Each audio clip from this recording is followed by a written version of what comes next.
Good morning, Ram Ram, नमस्कार, जय हिंद सभी प्यारे बच्चों को। कैसे हैं आप सभी? उम्मीद करता हूं अच्छे होंगे, स्वस्थ होंगे, बेहतर होंगे। मैं संदीप सिवाज स्वागत करता हूं आप सभी धाकड़ बच्चों का आपके अपने बेहतरीन और शानदार लर्निंग प्लेटफॉर्म रोजगार विद अंकित पर। तो जितने भी बच्चे आज के सेशन में मेरे साथ लाइव जुड़ते जा रहे हैं, एक बार मेरे को बता दीजिएगा, ऑडियो वीडियो एकदम परफेक्ट है, क्लियर है, ओके है? आप लोगों की तैयारी अच्छी चल रही होगी, ऐसी उम्मीद करता हूं। तो जितने भी बच्चे जुड़ते जा रहे हैं, एक बार फटाफट मेरे को बताइएगा बच्चों। और अपना हरियाणा की ज्योग्राफी के अंदर जो टॉपिक चला हुआ था, हरियाणा की भौगोलिक संरचना, ज्योग्राफिकल फीचर ऑफ हरियाणा, इस टॉपिक को आज की क्लास में मेरे बच्चों कंप्लीट करते हैं। और नेक्स्ट वीक में हम एक नए टॉपिक की शुरुआत करेंगे जिसका नाम होगा ड्रेनेज सिस्टम ऑफ हरियाणा, यानी कि हरियाणा का अपवाह तंत्र हम पढ़ेंगे, सारी की सारी नदियों को पढ़ेंगे जो हरियाणा में बहती हैं। राम राम भाई, नमस्कार। जितने भी बच्चे जुड़ते जा रहे हैं, जय हरियाणा, जय हरियाणवी। माँ सरस्वती के आशीर्वाद से क्लास को करते हैं शुरू। बीच बीच में आप लोगों के मैं डाउट भी लेता रहूंगा बच्चों। हमने कल आठों के आठों जो हमारे भौगोलिक भाग हैं उनको पढ़ना स्टार्ट किया था, जिसमें शिवालिक और बाह्य हिमालय मैंने आपको पूरा का पूरा कंप्लीट करवा दिया था। उसके बाद हमने बच्चों पिडमेंट जोन, जिसे फुटहिल जोन बोलते हैं, गिरिपाद मैदान बोलते हैं, ये भी कंप्लीट करवा दिया था। तीसरा जो भाग होगा हमारा वो होगा मेरे बच्चों जलोढ़ मैदान। तो सारे के सारे बच्चे हेडिंग डाल लीजिएगा,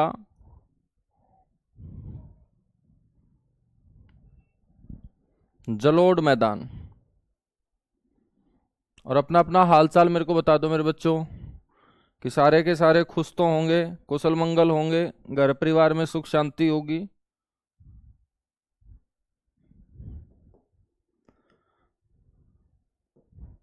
और युद्ध के हालात मेरे बच्चों बन गए हैं, तो अपनी सेना का मनोबल तुम लोग बढ़ाते रहो, अफवाहों से दूर रहना है, ठीक है?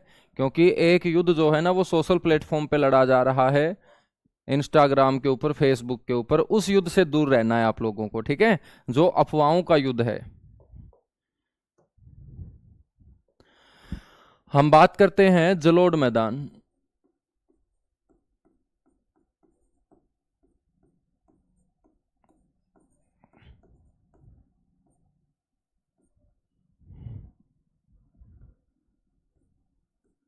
या बच्चों इसको हम इंग्लिश में बोलेंगे एल्यूविल, एल्यूविल प्लेन, यानी कि जलोढ़ मैदान, ठीक है? कविता, आप मेरा कमेंट नहीं देखते। कविता, गोविंद, रवि, रिंकू, भारती, निशा, नीतू, रवीना, मनदीप कश्यप, सभी को राम राम है भाई। जलोढ़ मैदान देखिएगा, नाम से ही पता चल रहा है कि जल के द्वारा तैयार किए गए होंगे। तो जल के द्वारा क्या बहा के लाई जाती है? मिट्टी बहा के लाई जाती है। और जल मेरे बच्चों कौन सा होगा? नदियों का जल होगा। तो नदियों के जल के द्वारा बहाकर लाई गई मिट्टी से बच्चों जो मैदान तैयार किया जाता है उसी को हम क्या बोलते हैं? जलोढ़ मैदान बोलते हैं, ठीक है? तो सबसे पहला पॉइंट आप लोग नोट कर लीजिएगा कि जलोढ़ मैदान कौन से होते हैं।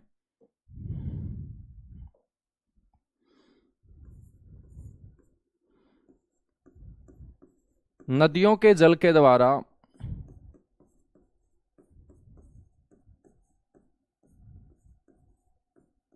नदियों के जल के द्वारा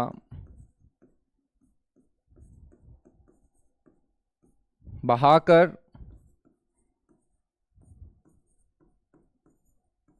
लाई गई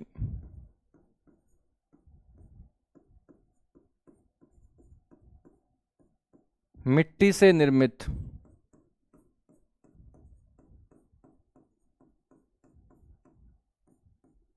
ठीक है जो मैदान होंगे बच्चों, उन्हीं को हम क्या बोलते हैं? जलोढ़ मैदान बोलते हैं। या हम दूसरे शब्दों में ये भी बोल सकते हैं कि जल के द्वारा जो मिट्टी बहा के लाई जाएगी उसको हम कौन सी मिट्टी बोलेंगे? जलोढ़ मिट्टी बोलेंगे। जलोढ़ मिट्टी, जिसको हम इंग्लिश में एल्यूविल सोयल बोलेंगे, एल्यूविल सोयल बोलेंगे। तो जलोढ़ मिट्टी से बने मैदान आपके क्या कहलाते हैं? जलोढ़ मैदान कहलाते हैं।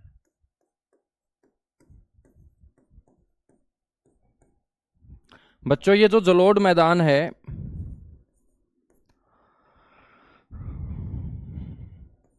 इनकी औसत ऊंचाई की हम बात करें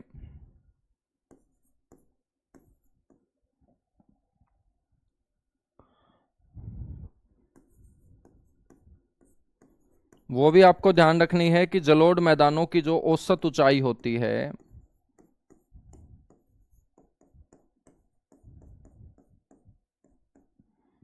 वो कितनी होती है। तो ध्यान रखना है, जलोढ़ मैदानों की औसत ऊंचाई होती है बच्चों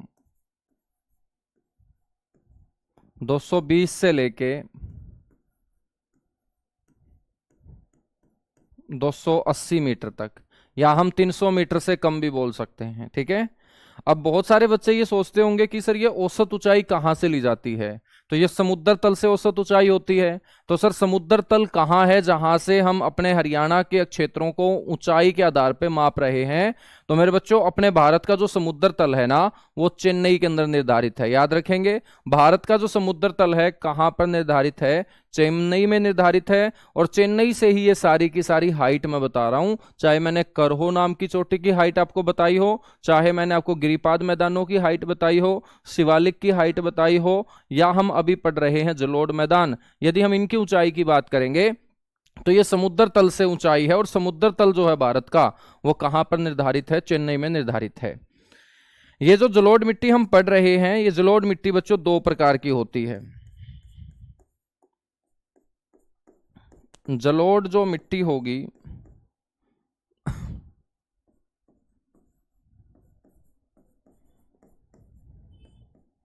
ये दो प्रकार की होती है।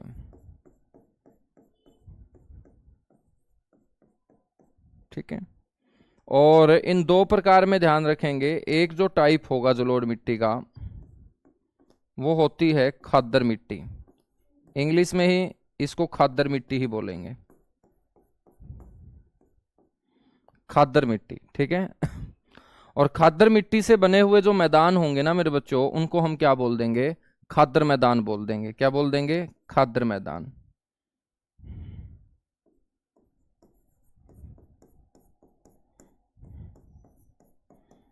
तो इससे बने जो मैदान होंगे वो क्या कहलाएंगे, खादर मैदान कहलाएंगे।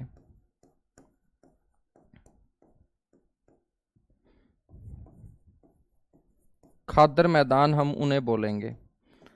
और यदि मिट्टी नई है तो नई मिट्टी मेरे बच्चों जो लगातार जल बहेगा उसके साथ बहा के लाई जाएगी। यदि मिट्टी नई है, ठीक है, जिसको हम खादर मिट्टी बोल रहे हैं, और खादर मिट्टी से बने हुए मैदान क्या होंगे, खादर मैदान होंगे। और ये जो खादर मिट्टी होती है इसको हम नवीनतम जलोढ़ बोलेंगे।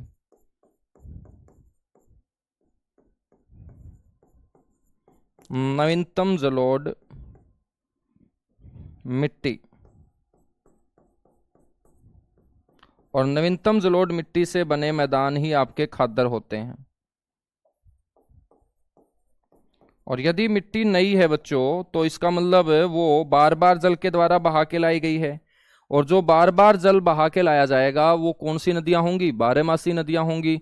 तो सीधी सी बात है, बारहमासी नदियों के द्वारा जो बहा के लाई जाएंगी उसी मिट्टी को हम क्या बोलेंगे, खादर मिट्टी बोलेंगे। तो बारहमासी नदियों के द्वारा बहाकर जो मिट्टी लाई जाती है, बारहमासी नदियों द्वारा बहाकर लाई गई मिट्टी,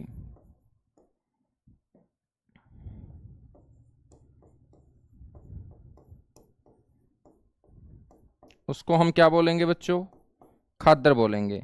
क्योंकि बारहमासी नदियों में लगातार पानी बहेगा, लगातार पानी बहेगा तो बार बार नई मिट्टी आएगी। और जो जल के साथ है बार बार नई मिट्टी आएगी उसको हम नवीनतम जलोढ़ मिट्टी बोलेंगे। और नवीनतम जो जलोढ़ मिट्टी होती है उसी को हम खादर मिट्टी बोलते हैं। तो खादर मिट्टी या नवीनतम जलोढ़ मिट्टी से जो बना हुआ मैदान होगा उसे हम खादर मैदान बोलेंगे। तो जिस भी मैदान को हम खादर बोल रहे हैं इसका मतलब है उन मैदानों से कोई ना कोई बारहमासी नदी अवश्य गुजरती आपको नजर आएगी। क्योंकि उन मैदानों का निर्माण यदि नवीनतम जलोढ़ मिट्टी से हुआ है, वो मिट्टी बार बार जल के साथ आई है, तो वो जल आपका बारहमासी नदियों का जल होगा। तो उन मैदानों से जिसे हम खादर मैदान बोल रहे हैं बच्चों एक बारहमासी नदी अवश्य गुजरती होगी। तो हम बात करें तो अपने हरियाणा में मेरे बच्चों आपको एक ही बारहमासी नदी पढ़ने को मिलेगी। और वो बारहमासी नदी कौन सी होगी बच्चों, वो बारहमासी नदी ये होगी। और इसे हम क्या बोलेंगे, यमुना बोलेंगे। क्या बोलेंगे? यमुना नदी बोलेंगे। ठीक है, तो यमुना नदी के बिल्कुल पास का जो क्षेत्र होगा, यमुना नदी के बिल्कुल पास का जो क्षेत्र होगा,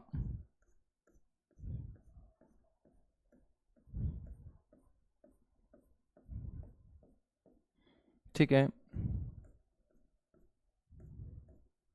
तो ये सारा का सारा जो क्षेत्र होगा मेरे भाई, ये क्या कहलाएगा आपका?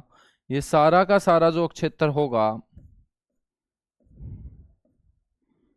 इसको हम बोलेंगे खाद्र मैदान। क्या बोलेंगे इसे हम? खाद्र मैदान बोलेंगे। और जिसको हमने खाद्र बोला है, इसका मतलब वहां से कोई ना कोई बारहमासी नदी गुजरती हुई आपको नजर आएगी, और वो बारहमासी नदी अपने हरियाणा के पूर्व में बच्चों उत्तर प्रदेश के साथ जो सीमा पे बहती है, उसका नाम क्या है? यमुना नदी है। तो हम क्या बोल सकते हैं कि जो खाद्र मैदान होंगे, ठीक है, जो खाद्र मैदान होंगे मेरे बच्चों, वो कौन से होंगे हरियाणा के अंदर? हरियाणा के अंदर खाद्र मैदान वो होंगे जो यमुना नदी के दोनों ओर समीप के मैदान होंगे। तो यमुना नदी के पास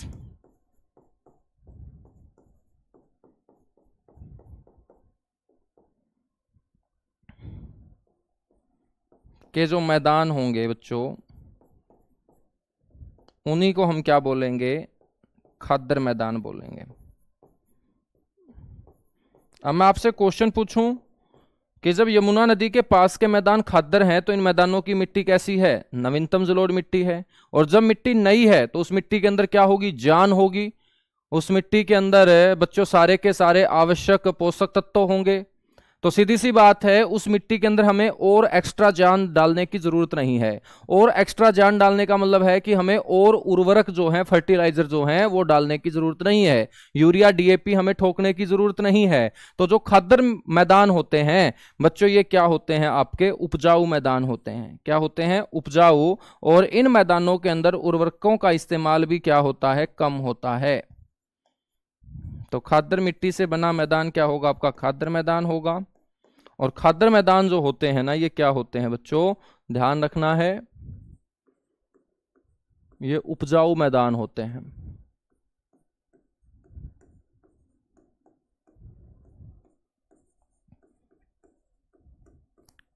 खाद्र मैदान उपजाऊ होते हैं, और उर्वरकों का इस्तेमाल मेरे बच्चों यहां क्या होगा? कम होगा। उर्वरकों का मतलब फर्टिलाइजर, यूरिया डीएपी। अब किसान करता तो है उर्वरकों का इस्तेमाल, लेकिन करने की जरूरत नहीं है। यदि उर्वरकों का इस्तेमाल नहीं करेगा, तब भी यहां पर उत्पादन होगा, प्रोडक्शन होगा।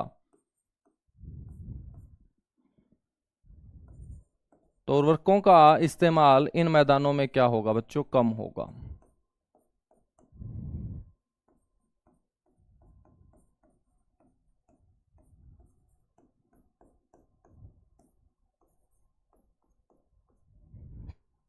ठीक है, तो उर्वरकों का इस्तेमाल जो होगा ना, वो इन मैदानों में क्या होता है बच्चों? कम होता है। बातें क्लियर हुई? बिल्कुल क्लियर हुई।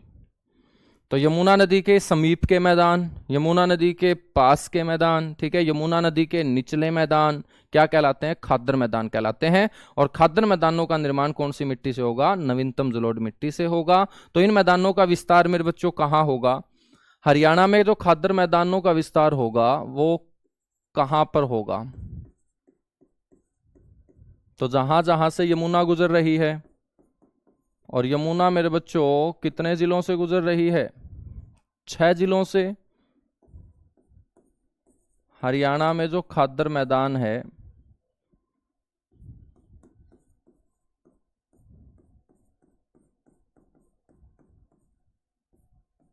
वो आपको ध्यान रखना है बच्चों कि यमुना प्रवेश करती है कौन से डिस्ट्रिक्ट में गुरुजी? यमुनानगर में। यमुनानगर से आगे बच्चों करनाल, करनाल के आगे क्या जाता है? पानीपत, पानीपत के बाद आ जाता है सोनीपत, सोनीपत, सोनीपत के बाद आ जाता है बच्चों दिल्ली। दिल्ली को छोड़ते हुए वापस हम चलेंगे तो यमुना प्रवेश करती है फरीदाबाद में। और फरीदाबाद के बाद पलवल से यमुना बच्चों उत्तर प्रदेश की तरफ चली जाती है और अलीगढ़ जिले में बहना शुरू कर देती है। ठीक है,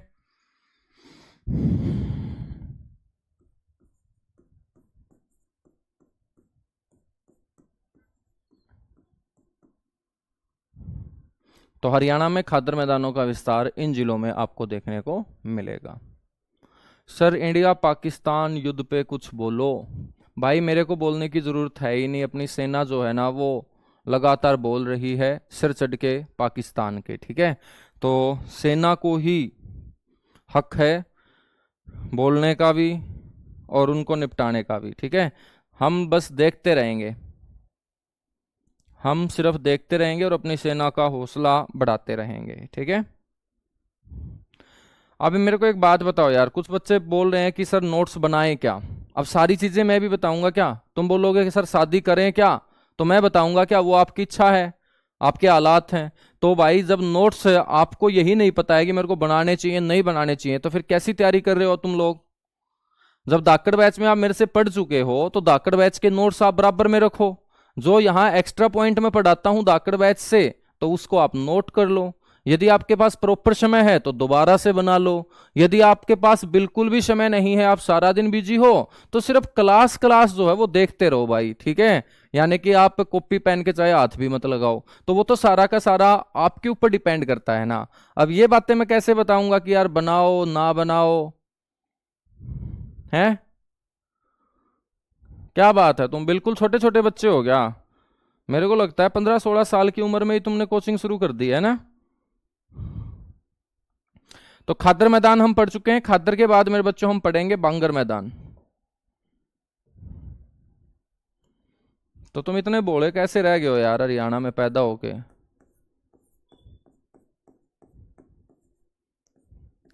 हम पढ़ेंगे मेरे बच्चों बांगर मैदान और बांगर मिट्टी। जो जलोढ़ मिट्टी दो प्रकार की होती है, तो मेरे बच्चों जलोढ़ मैदान भी आपके कितने प्रकार के होते हैं? गुरुजी जलोढ़ मैदान भी दो प्रकार के होते हैं, एक खादर मैदान होगा और एक आपका बांगर मैदान होगा। यहां पर हम चर्चा करें बांगर मैदान की, तो आपको ध्यान रखना है कि एक मिट्टी मैंने आपको नई बताई, तो जो मिट्टी मेरे बच्चों बहुत समय पहले नदियों के द्वारा लाई गई थी, दोबारा उस क्षेत्र के अंदर मिट्टी नहीं पहुंच पाई, तो वो मिट्टी आज के कंपैरिजन में क्या हो चुकी है? पुरानी हो चुकी है। अब वो मिट्टी लाई तो जल के द्वारा गई है, लेकिन वहां से कोई बारहमासी नदी नहीं गुजरती, और बारहमासी नहीं गुजरती तो बच्चों वहां की मिट्टी अब क्या हो चुकी है? पुरानी हो चुकी है। और उस मिट्टी को हम बोलेंगे पुरानी जलोढ़ मिट्टी। तो पुरानी जलोढ़ मिट्टी से जो बने मैदान होंगे उनको हम क्या बोल देंगे? बांगर मैदान बोल देंगे।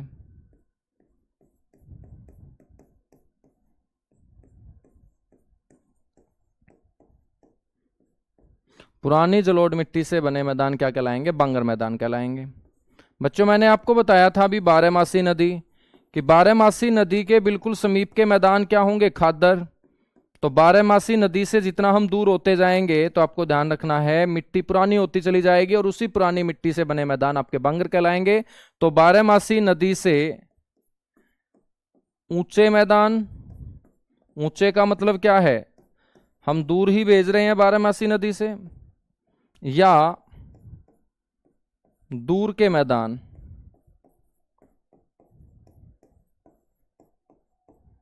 क्या होते हैं मेरे बच्चों? बांगर मैदान होते हैं। अब आपसे मैं क्वेश्चन पूछूं कि भाई बताइएगा कि बांगर मैदानों की मिट्टी यदि पुरानी हो चुकी है तो उस मिट्टी के अंदर उत्पादन करने के लिए अपने को यूरिया डीएपी ठोकना पड़ेगा, फर्टिलाइजर का इस्तेमाल करना पड़ेगा? बिल्कुल करना पड़ेगा।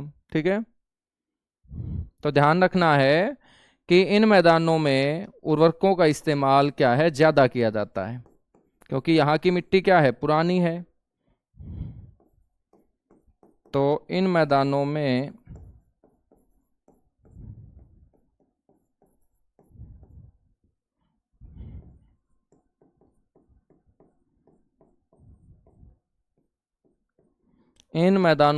उर्वरकों का जो इस्तेमाल है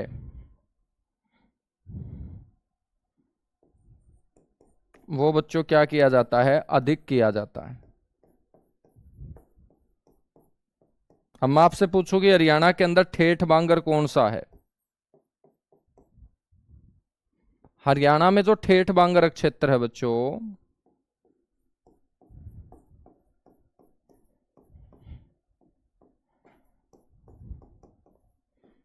हरियाणा में ठेठ बांगर क्षेत्र,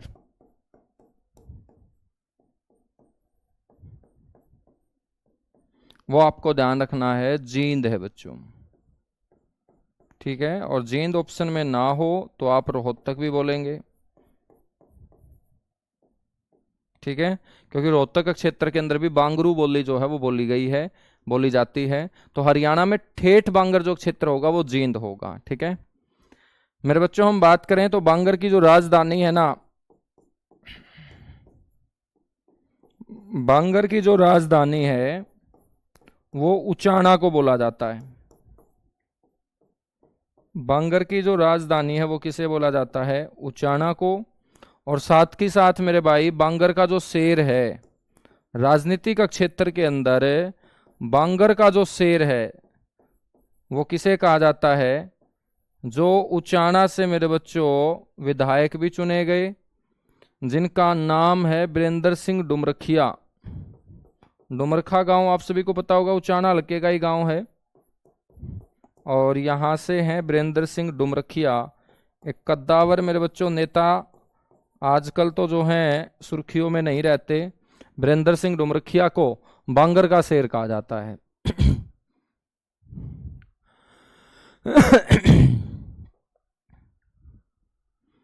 सर जी आप मैप पे दिखा दो, मैप पे जींद और रोहतक आप लोगों ने नहीं देखा क्या? ये सारा का सारा आपका बांगर है।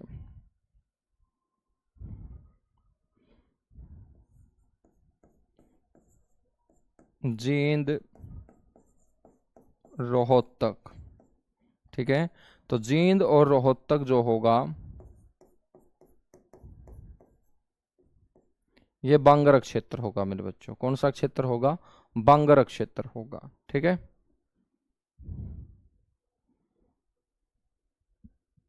इतनी सी बातें कवर करोगे तो जलोढ़ मैदानों में आपको यही दो तरीके के मैदान पड़ने हैं। आपको थोड़ी सी और मैं पहचान बता दूं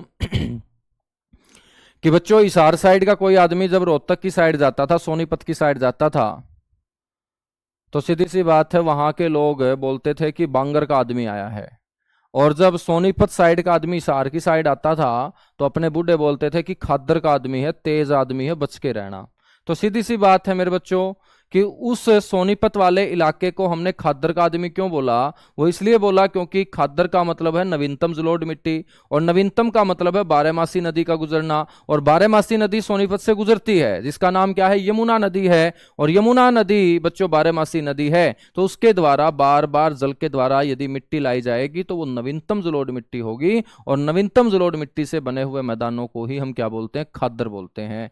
अपना हिसार जो है ना, हिसार, ये हिसार आता बांगर में है, लेकिन पूरा का पूरा हिसार बांगर में नहीं आता, क्योंकि जो भी क्षेत्र राजस्थान के साथ लगेगा, जो भी क्षेत्र राजस्थान के साथ लगेगा उसको हम बागड़ में भी कन्वर्ट कर लेते हैं। ठीक है, तो मेरे बच्चों जब बांगर क्षेत्र के अंदर बालू रेत मिल जाता है ना, जब बांगर क्षेत्र के अंदर बालू रेत मिल जाता है,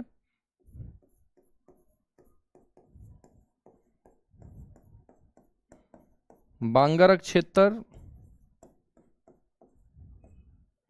प्लस थार मरुस्थल,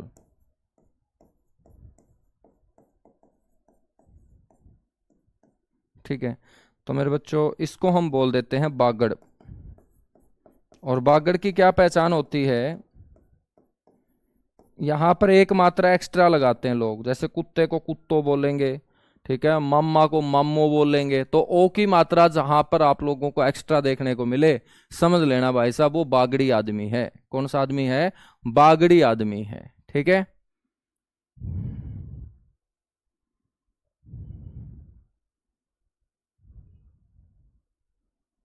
समझ में आ गई बात?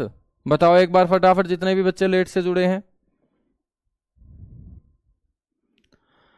चलेगा, फिर अगला पार्ट हम पढ़ते हैं मेरे बच्चों। अगला जो पार्ट है उसका नाम होगा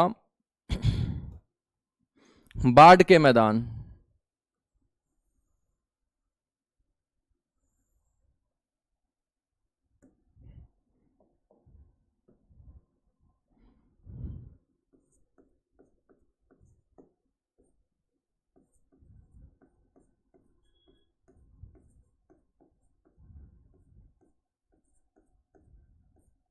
बाढ़ के मैदान या फ्लडी प्लेन?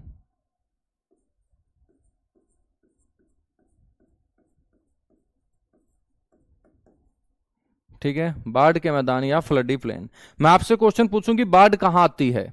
क्या आपने पर्वतों के ऊपर बाढ़ आते सुना है? भाई बाढ़ आती है हमेशा निचले इलाके में। ठीक है, जो क्षेत्र आसपास के क्षेत्र से क्या होगा, नीचा होगा, तो हमेशा निचले क्षेत्र में ही क्या आती है, बाढ़ आती है। और मैं आपसे पूछूं कि बाढ़ कब आती है? आप बोलोगे जब मानसून आता है सर। और मानसून जब आता है तो बाढ़ मेरे बच्चों कहाँ आती है सर? नदियों में आती है। और अपने हरियाणा के अंदर ऐसी कितनी नदियां हैं जहां पर मेरे बच्चों ज्यादा जल आपको उन नदियों में देखने को मिलता है? तो सर एक नदी जो ग्लेशियर से निकल रही है वो तो हमने अभी पढ़ लिया, यमुना नदी है। तो सीधी सी बात है भाई, जब भी मानसून आएगा तो यमुना नदी का जलस्तर बढ़ेगा। यमुना नदी का जलस्तर बढ़ेगा तो यमुना नदी के निचले जो इलाके होंगे, जो दोनों ओर के बिल्कुल पास के क्षेत्र होंगे, वहां पर क्या आएगी, बाढ़ आएगी। ठीक है, उसके अलावा बच्चों आपको जो ज्यादा पानी देखने को मिलता है वो कौन सी नदी में देखने को मिलता है? यमुना के बाद सर सबसे ज्यादा जो हमें जल देखने को मिलता है वो देखने को मिलता है गग्गर हकरा नदी में। कौन सी नदी में? गग्गर हकरा नदी में। तो जब भी मानसून आता है बच्चों, तो मानसून के कारण जब ज्यादा बारिश होती है तो गग्गर हकरा नदी के अंदर भी क्या आता है, जल स्तर ऊंचा होने के चलते इसके भी दोनों ओर के क्षेत्रों में बाढ़ आती है। इसके अलावा तीसरी नदी कौन सी है? तीसरी जो नदी है मेरे बच्चों वो है आपकी मारकंडा नदी। कौन सी नदी है? मारकंडा नदी। तो यही तीन नदियां हैं जिनमें मेरे बच्चों सबसे ज्यादा पानी आपको अपने हरियाणा में देखने को मिलता है। इसके अलावा जितनी भी नदियां होंगी उनको हम बरसाती नाले ही पढ़ेंगे। ठीक है ना, उनमें पानी इतना ज्यादा आता नहीं है। तो सीधी सी बात है कि बाढ़ के मैदान कहाँ मिलेंगे? जो ये तीनों नदियां हैं, इन तीनों नदियों के दोनों ओर के जो पास के मैदान होंगे, जहां पर बाढ़ बच्चों आती होगी, बाढ़ का पानी वहां चला जाता होगा, तो उन्हीं मैदानों को हम बाढ़ के मैदान बोलेंगे। तो बाढ़ के मैदान का मतलब सीधी सी बात है, जहां बाढ़ आएगी, नदियों में बाढ़ आएगी, तो नदियों के दोनों ओर का जो निचला इलाका होगा, जहां पर मानसून के समय नदियों का जलस्तर बढ़ने के साथ वो जल उन इलाकों में घुस जाता होगा, उन इलाकों में बाढ़ आ जाती होगी, तो मेरे बच्चों उन्हीं मैदानों को हम बाढ़ के मैदान बोलेंगे, बाढ़ के मैदान बोलेंगे। ठीक है,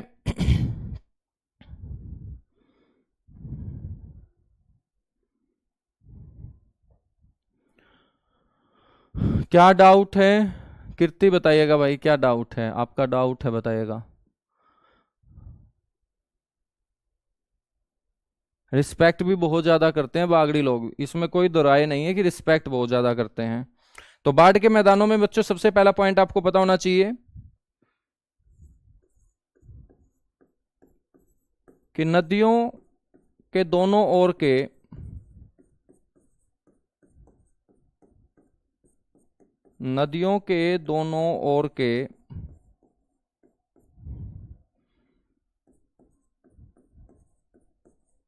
निचले मैदान या समीप के मैदान, तो निचले मैदानों में ही क्या आएगा बच्चों, पानी घुसेगा।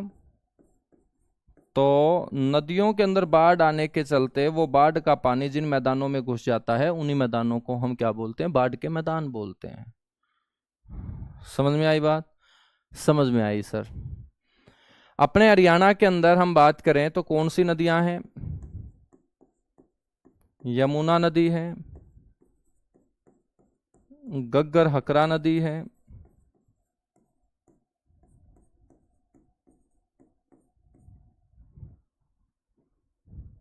और मारकंडा नदी है।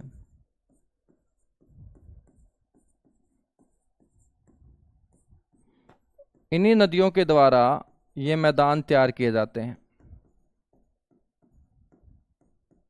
नदियों द्वारा निर्मित मैदान होते हैं ये।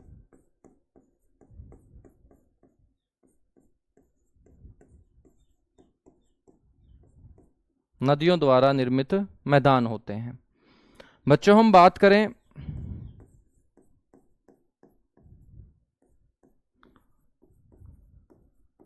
तो गग्गर हकरा नदी के द्वारा जो निर्मित बाढ़ के मैदान होंगे,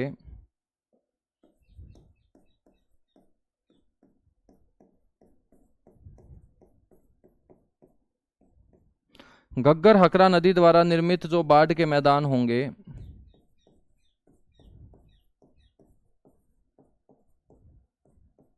बच्चों उन मैदानों को कहा जाता है नैली। क्या बोला जाता है?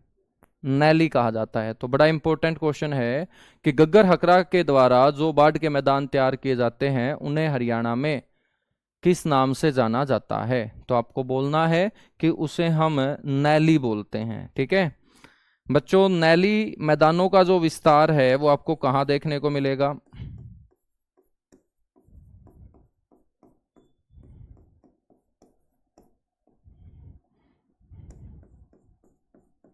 नैली मैदानों का जो विस्तार है वो आपको बच्चों ध्यान रखेंगे सिरसा में। ठीक है, इसके अलावा कैथल के अंदर, इसके अलावा अंबाला में।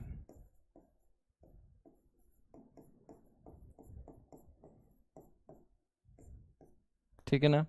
तो आपको ध्यान रखना है कि नैली मैदानों का जो विस्तार है वो सिरसा, कैथल और अंबाला में देखने को आपको मिलता है। बच्चों जो दूसरी नदी है मारकंडा, इस मारकंडा नदी के द्वारा जो निर्मित मैदान होंगे उनको हम क्या बोलेंगे? सर मारकंडा नदी के द्वारा निर्मित मैदान जो होंगे ना वो बेट कहलाते हैं। तो यहां आसानी से याद रख लेंगे कि मारकंडा में बच्चों मार शब्द आया है और हमें जो बचपन में मार पड़ी है वो किससे पड़ी है? बैट से पड़ी है। ठीक है ना? बैट जिसना पे थापी कह दिया कर दे, जो अपनी माँ बच्चों कपड़े धोया कर दी और कपड़े धोंदे धोंदे मेरे बच्चों अपनी कड़मा आया कर दी, उसे ना पे थापी बोल दिया करते। तो याद रखेंगे मारकंडा के आगे यदि मार शब्द है तो मार बच्चों किससे पड़ी है? बैट से पड़ी है। तो मारकंडा नदी के द्वारा जो बाढ़ के मैदान तैयार किए जाते हैं उन्हें हम क्या बोलते हैं? बेट बोलते हैं। और बेट मैदानों का जो विस्तार है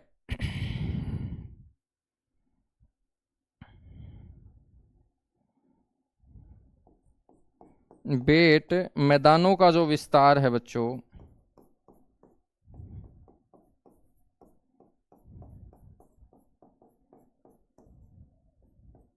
ये आपको एक तो अंबाला में, क्योंकि मारकंडा नदी प्रवेश कहाँ करती है? अंबाला जिले में ही सबसे पहले प्रवेश करती है। अंबाला के साथ मेरे बच्चों शाहाबाद, शाहाबाद जिसे हॉकी का गढ़ बोलते हैं, ये मारकंडा नदी के किनारे ही तो बसा हुआ है। तो शाहाबाद के मैदानों को बेट कहा जाता है। और शाहाबाद के साथ साथ मेरे बच्चों कुरुक्षेत्र, एक क्या ध्यान रखेंगे? कुरुक्षेत्र। ठीक है, तो यहां पर आपको बेट मैदानों का विस्तार देखने को मिलेगा। समझ में आ गया यहां तक? बताओ एक बार फटाफट। तो बाढ़ के मैदान मेरे बच्चों क्या होते हैं? कंप्लीट होते हैं। ठीक है, अभी तक अपने 4 जो पार्ट है ना वो कंप्लीट हो चुके हैं। बाढ़ का मैदान हम अच्छे तरीके से कवर कर चुके हैं।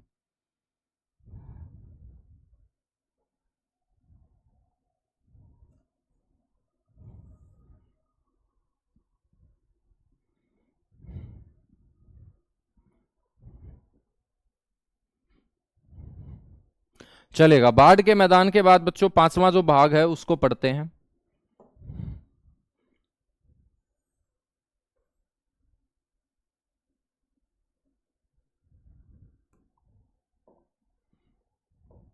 पांचवा जो भाग है इसको बोलेंगे अनकाई दलदल।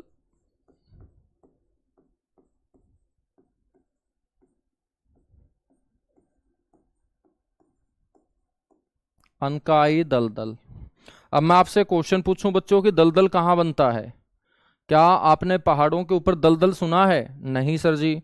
तो दलदल कहाँ बनता है? दलदल वहां बनता है जो क्षेत्र आसपास के क्षेत्र से क्या होगा? नीचा होगा। यदि वो क्षेत्र आसपास के क्षेत्र से नीचा है तो उस नीचे क्षेत्र में जब भी जल भराव होगा, जब भी वहां जल मेरे बच्चों इकट्ठा हो जाएगा तो वो जल आसपास का क्षेत्र ऊंचा होने के चलते बाहर नहीं निकलेगा, उस जल की निकासी नहीं हो पाएगी। और जल की निकासी नहीं हो पाएगी तो लंबे समय तक जल उस क्षेत्र में पड़े रह रह के क्या तैयार कर देगा? दलदल तैयार कर देगा। और उसी क्षेत्र को हम क्या बोलेंगे? अनकाई दलदल बोलेंगे।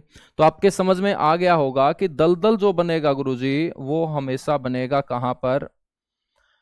जो अक्षेत्र आसपास के अक्षेत्र से क्या होगा, कम ऊंचाई वाला होगा, नीचा क्षेत्र होगा, वहीं पर दलदल बनेगा।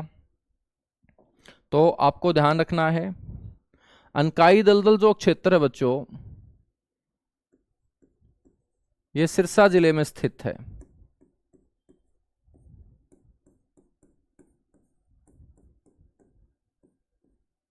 यह जो क्षेत्र है सिरसा जिले में नाथुश्री चोपटा वाला क्षेत्र है। सिरसा में आपने एक इलाका सुना हो नाथुश्री चोपटा,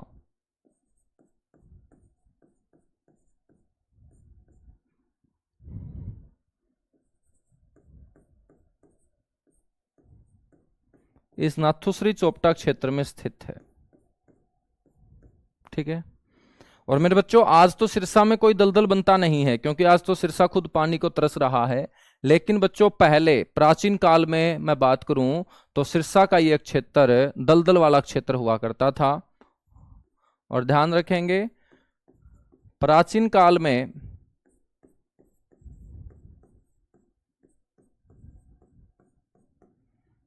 अनकाई दलदल का जो निर्माण है वो गग्गर नदी किया करती थी बच्चों, क्योंकि यहां से कौन सी नदी गुजरती है,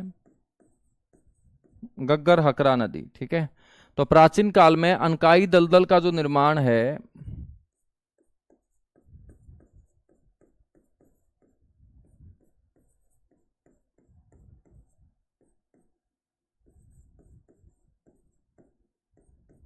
वो गग्गर हकरा नदी, और कई बार गग्गर हकरा नदी यदि पेपर में ना मिले तो ऑप्शन में मिलेगा सिरसा नदी।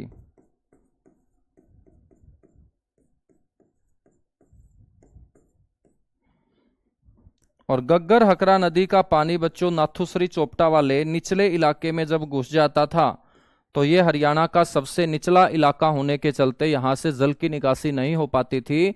और जल की निकासी नहीं हो पाती थी तो जल यहां पर लंबे समय तक पड़े रह रह के क्या बना डालता था, दलदल बना डालता था। तो मेरे बच्चों ये जो अनकाई दलदल है ये हरियाणा का सबसे कम ऊंचाई वाला क्षेत्र है, क्योंकि जो सबसे कम ऊंचाई वाला क्षेत्र होगा वहीं दलदल बनेगा बच्चों। तो अनकाई दलदल याद रखेंगे, हरियाणा का सबसे कम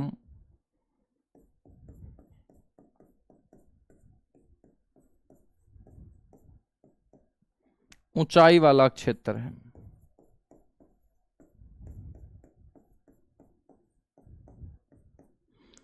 और हम बात करें मेरे बच्चों की इस क्षेत्र की जो औसत ऊंचाई है वो कितनी मानी गई है, समुद्र तल से बच्चों अनकाई दलदल की जो औसत ऊंचाई है ना वो 200 मीटर से भी कम बताई गई है, 200 मीटर से कम। सर यदि ये हरियाणा का सबसे कम ऊंचाई वाला क्षेत्र है तो फिर हरियाणा की औसत ऊंचाई हमें बता दीजिएगा, क्योंकि हरियाणा की औसत ऊंचाई को देखकर ही तो हम आइडिया लगा पाएंगे कि हरियाणा का सबसे कम ऊंचाई वाला क्षेत्र है। तो ध्यान रखना है बच्चों कि हरियाणा की जो औसत ऊंचाई है, जो पेपर में कई बार पूछा गया कि हरियाणा की समुद्र तल से औसत ऊंचाई याद रखें,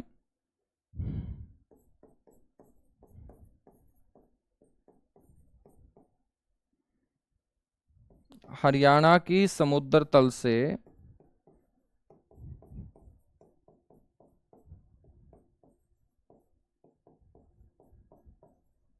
बच्चों औसत ऊंचाई जो होगी वो होगी 200 से 300 मीटर।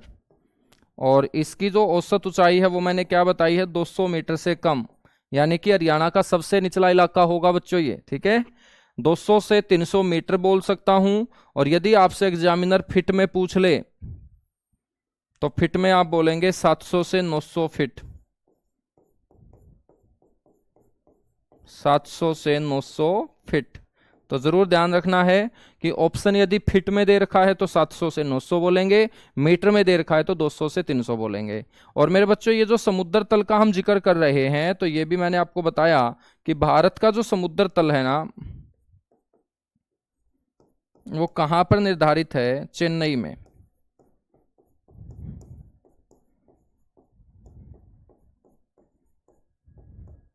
भारत का जो समुद्र तल है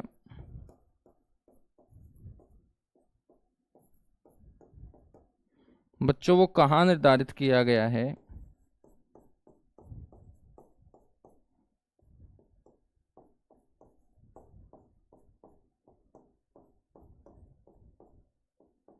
वो चेन्नई के अंदर निर्धारित किया गया है। हाँ बिल्कुल, ट्रेन स्टेशन के ऊपर जो आपको एक पीले बोर्ड के ऊपर लिखा होता है ना कि ये रेलवे स्टेशन, ये रेलवे जंक्शन समुद्र तल से इतना ऊंचा, समुद्र तल से इतना ऊंचा। लेकिन आपने कभी सोचा ही नहीं कि भाई ये समुद्र तल है कहाँ, जहां से हमारा रेलवे स्टेशन ऊंचा बताया जा रहा है। तो वो समुद्र तल चेन्नई के अंदर है बच्चों। कहाँ है? चेन्नई में। तो कोई भी आप हाइट भारत के अंदर पढ़ते हो, समुद्र तल से इतनी ऊंची, समुद्र तल से इतनी ऊंची, तो वो ध्यान रखना है। मुंबई समुद्र से नहीं है क्या? नहीं भाई, मुंबई से नहीं है, चेन्नई से है, ठीक है ना। हाँ, मुंबई में तेरा मन लगा रहता है, मेरे को पता है।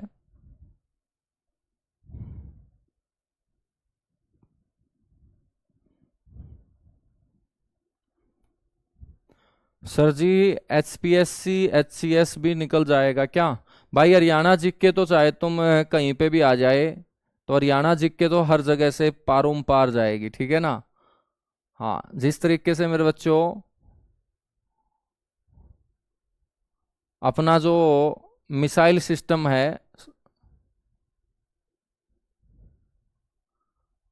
पाकिस्तान की मिसाइलों को जो बच्चों घुसने नहीं दे रहा, तो इसी तरीके से अपना ये एक तरीके से बच्चों सुदर्शन चक्कर है हरियाणा जीके। तो हरियाणा जीके में कोई भी क्वेश्चन हो जो मैं पढ़ा रहा हूं उससे बाहर नहीं आने वाला।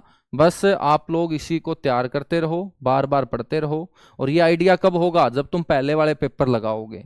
तो तुम पहले वाले पेपर उठा के देखोगे ना, तो आपको हर एक क्वेश्चन कवर होता नजर आएगा, ठीक है। आगे बढ़े फिर।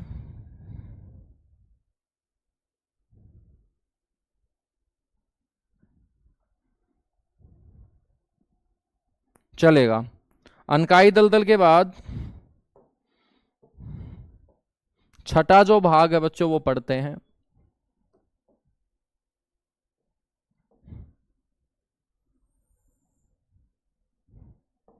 छठा भाग है बाड़ू के टिब्बा युक्त मैदान।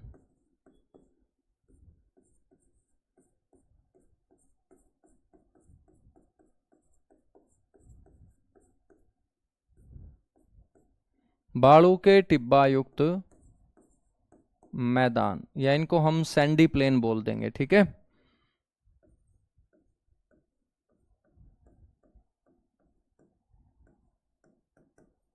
बाड़ू के टिब्बा युक्त मैदान।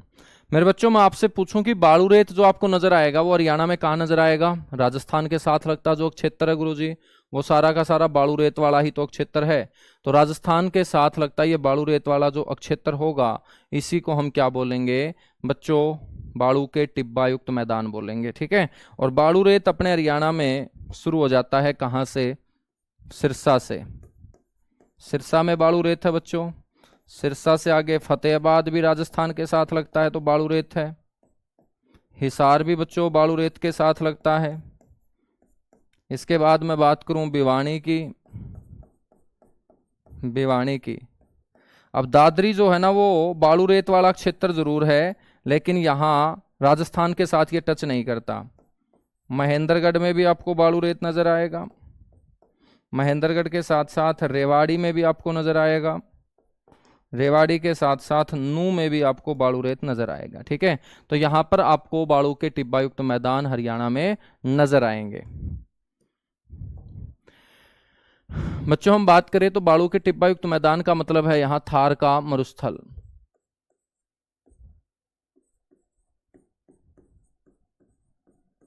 थार के मरुस्थल का विस्तार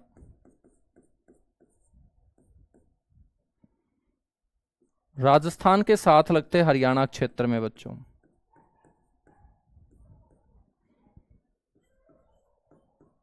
राजस्थान के साथ लगते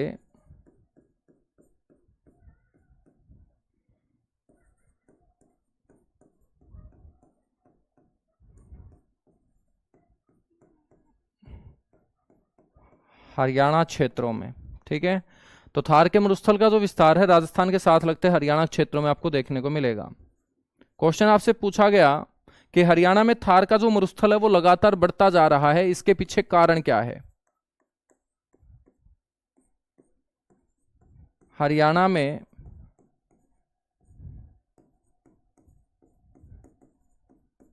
थार मरुस्थल के विस्तार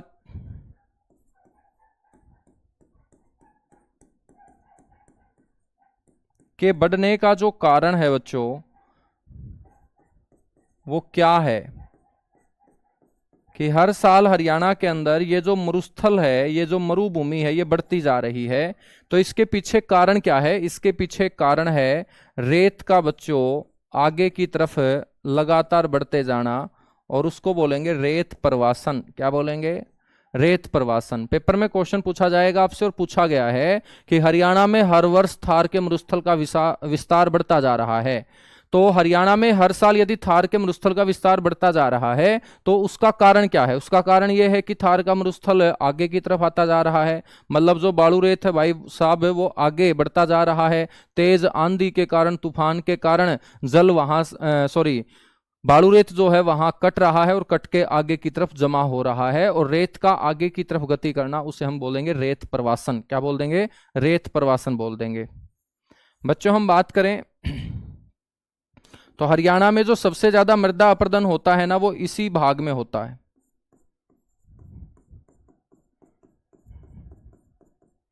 हरियाणा में सबसे ज्यादा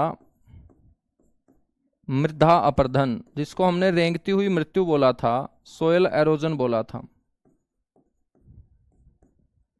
मृदा अपरदन। और यहां पर मृदा अपरदन किससे हो रहा है बच्चों? वायु से, हवा से, तो उसको बोलेंगे वायु अपर्दन। ठीक है, तो मृदा अपर्दन व वायु अपर्दन इसी भाग में। ठीक है, और यहां पर बच्चों मृदा अपर्दन होगा तो सीधी सी बात है कि रेत एक स्थान से दूसरे स्थान पे जाके जमा हो जाएगा, और जहां जब दूसरे स्थान पे जमा होगा तो वहां पर बच्चों उस बालू रेत की जो ऊंचाई है वो क्या हो जाएगी? ज्यादा हो जाएगी। और कोई भी मरुस्थल के अंदर बालू रेत का ऊंचा क्षेत्र है उसे बोलते हैं टिल्ला। क्या बोलते हैं? टिल्ला। तो ध्यान रखेंगे इस भाग के अंदर जो रेतीले टिल्ले होंगे बच्चों,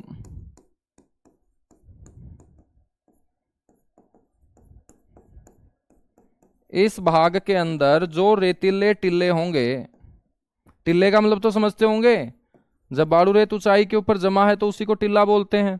तो इस भाग में स्थित जो रेतीले टिल्ले हैं उनकी न्यूनतम जो ऊंचाई आपको मिलेगी बच्चों, वो मिलेगी 3 से 6 मीटर।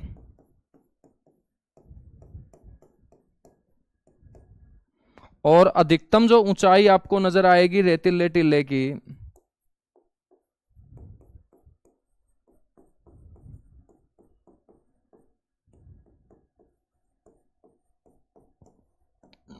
वो बच्चों 15 मीटर तक आपको नजर आएगी।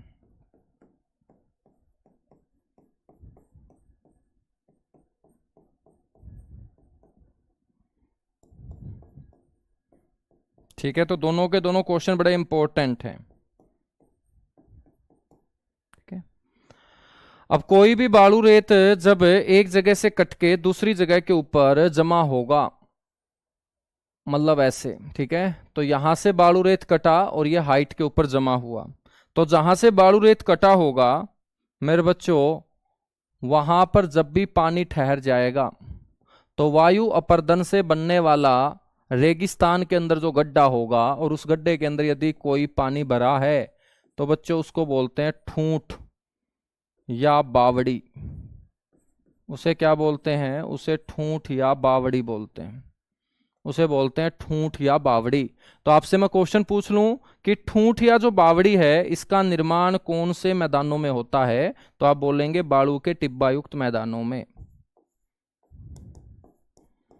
ठूंठ व बावड़ियों का निर्माण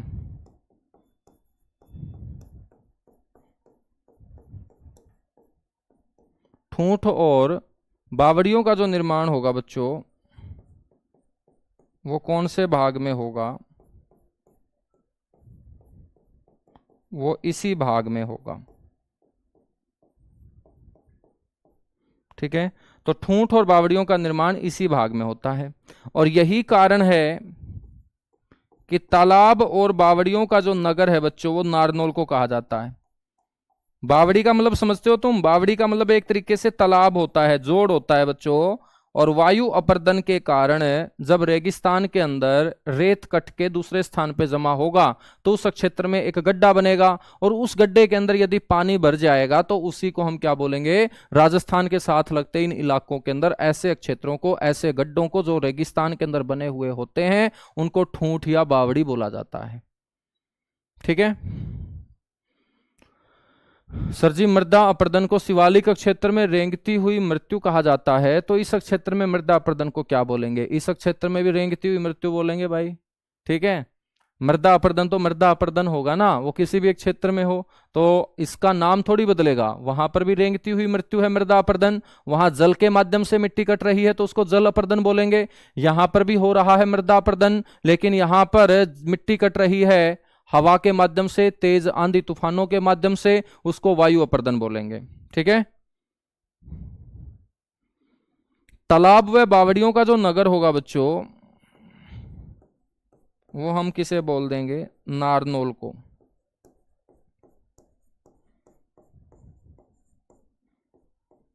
नारनौल महेंद्रगढ़। अब बावड़ी का मतलब क्या है? मिट्टी के कटने से बना गड्ढा। तो बच्चों यहां पर भी मिट्टी कट रही है, तो शिवालिक क्षेत्र में भी तो मिट्टी कटी थी, तो शिवालिक क्षेत्र में भी तो गड्ढे बने होंगे मिट्टी के कटने से, बिल्कुल बने हैं। और उन गड्ढों में भी तो पानी भरा होगा, बिल्कुल भरा है। तो मेरे बच्चों ऐसे बहुत सारी बावड़ी जो है ना वो पिंजौर के अंदर भी बनी, और पिंजौर के अंदर बनने वाली इन बावड़ियों की संख्या 360 बताई गई। और 360 बावड़ियों का यदि आपसे नगर पूछ ले तो नारनौल नहीं बोलेंगे लाडले बच्चों, 360 बावड़ियों का नगर पिंजौर बोलेंगे। क्या बोलेंगे? पिंजौर। और पिंजौर किसका हिस्सा है? पंचकुला का हिस्सा है। और पंचकुला में कौन सी पहाड़ी है? शिवालिक पहाड़ी। तो शिवालिक पहाड़ी में भी तो मिट्टी कट रही है, बिल्कुल कट रही है, जल अपर्दन हो रहा है, तो वहां पर भी तो गड्ढे बन रहे होंगे, बिल्कुल बन रहे हैं। और मिट्टी के कटने से बना हुआ गड्ढा ही आपका बावड़ी कहलाता है। तो 360 बावड़ियों का नगर पिंजौर, तालाब और बावड़ियों का नगर किसे बोलेंगे? नारनौल महेंद्रगढ़ को बोलेंगे। बातें समझ में आई है? एक बार सारे के सारे बच्चे बताएगा जितने भी जुड़े हुए हो आप लोग। और डेली इतनी ही बड़ी संख्या में आप लोग जुड़ेंगे जब तक हरियाणा जीके का सिलेबस कंप्लीट नहीं हो जाता। ठीक है, आप लोगों का जो जोश है ना वो जो स्टार्टिंग की क्लास में है, मैं चाहता हूं कि जिस दिन अपनी लास्ट क्लास हो हरियाणा जीके की उस दिन भी आपका जोश ऐसा ही हो। और यदि आपका जोश ऐसा होगा, आप लगातार लाइव आके पढ़ेंगे, तो मेरे बच्चों 2, 2.5, 3 महीने के बाद आप मेरे से पूछोगे कि सर ये तो बहुत आसान था। तो वो आसान आपकी रेगुलरिटी बनाएगी, वो आसान आपका इंटरेस्ट बनाएगा, वो आसान आपका डेडिकेशन बनाएगा। और बच्चों सिलेक्शन लेना भी ऐसे ही आसान हो जाएगा यदि आप एक एक टॉपिक को जल्दबाजी ना करते हुए आराम आराम से अच्छे से कवर करते जाएंगे, कि हमें एक बार ऐसा पढ़ना है कि हमें फिर बार बार उस टॉपिक को ना पढ़ना पड़े। ठीक है, तो एक बार ही हमें ऐसा पढ़ लेना है किसी टॉपिक को जिसको दोबारा फिर बार बार ना पढ़ना पड़े। तो आज के लिए इतना सा ही, बाकी हम मिलेंगे कल की क्लास में। आज ही अपना टॉपिक कंप्लीट नहीं हो पाया, लेकिन अगली क्लास के अंदर मेरे बच्चों मंडे को क्लास होगी। ठीक है, सैटरडे और संडे जो है वो आपका रिवीजन का टाइम पीरियड रहेगा। तो मंडे से हम थोड़ी सी स्पीड से और चलेंगे, थोड़ी सी स्पीड से और चलेंगे। ठीक है, क्योंकि लिखने में जो है ना वो समय ज़्यादा जा रहा है, तो मैं जो है वो आप लोगों को थोड़ा सा स्पीड से लिख के और स्पीड से समझा के भी चलूँगा। लेकिन आप सभी को पता है कि अभी सीईटी जो है ना वो आसपास नजर आ नहीं रहा। ऐसा नहीं है कि 2 महीने के बाद सीईटी है फिर तो हम स्पीड दिखाएं। अपने पास प्रॉपर समय है, आराम से हम पढ़ते चलेंगे बिना टेंशन के। एक एक टॉपिक को ऐसे हम कवर करते चलेंगे कि फिर हमें पेपर तक उस टॉपिक को दोबारा पढ़ने की जरूरत ही ना पड़े। एक बार में ही सारे के सारे क्वेश्चन जो है ना वो हमारे समझ में आ जाएं। ठीक है, चलेगा बच्चों? Thank you, bye bye, love you आप सभी को।